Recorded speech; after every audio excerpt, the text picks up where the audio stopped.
that today more than ever, everyone is trying to get you to fit in. We have these things called social influencers to influence you on how to think, how to behave, what to buy, what to do. Do you remember when you were in high school and there were cliques? And if you weren't a part of clique, you weren't considered cool. And so you did everything you could to fit in. You tried to fit in at work, to be a part of the group that was successful, the group moving ahead. And yet, when you did try to fit in, you were absolutely miserable. And then maybe, just maybe, you came to the realization that fitting in was destroying you. Because you came into this world, into this body, into this time unique. And your job is not to fit in. Your job is one of self-discovery, of unfoldment, of expansion.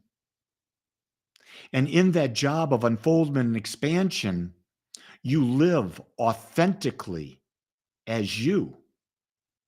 You don't try to fit in with others, because if you're trying to fit in, you're giving up your authenticity. I can remember that I never was a part of any group in high school. I dabbled. I was Lee.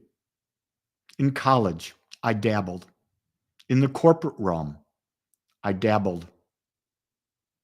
And I now realize that was my intuitive nature, that I didn't want to be like anyone else. And I can remember prior to marriage being in several relationships where I was asked to conform, I was asked to change, I was asked to be this way to please the other. But the way I was being asked to please was not authentically me.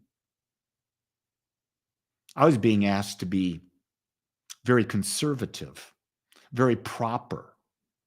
Well, if you've been listening to me for a while, you know I'm not that. I'm a rebel. I want to fully engage in life, with all of life. I don't want restrictions about how I demonstrate, how I put myself. But everything today is about getting you to fit in. You can't say this, you'll offend that person. You can't say this, you'll offend that person. You can't say that, you'll offend that person. What can you say? I remember growing up, and I'm going to give my age away, and that's okay. And we used to say as a kid, sticks and stones will break my bones, but names will never hurt me. But now we're saying that names do hurt.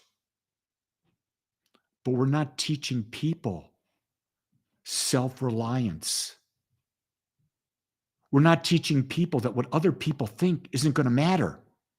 Because no matter how much you try to police words, the individual can take them wrong until they understand that they are 100% responsible for how they feel. That's a lesson we're not teaching anymore, is it? I am 100% responsible how I feel. Not what happens to me, because things can happen to me that I don't intend and I don't desire. But how I respond to them, that is my choice. We, living in our ego, want control. We want to have power over others.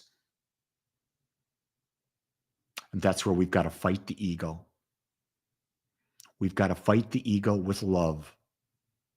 And love accepts your uniqueness. Love accepts you as you are.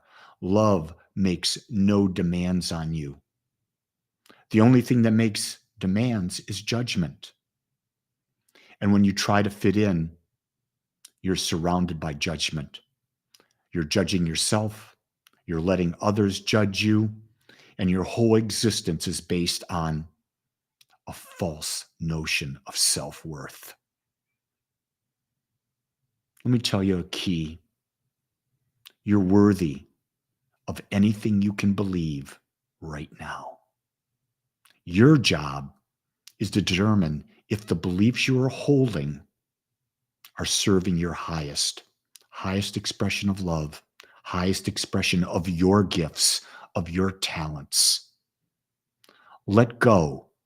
Let go of the expectations of others and create realistic self expectations with large, large goals at the end of the rainbow. And realize that this life, this most beautiful life, is a journey, not a destination.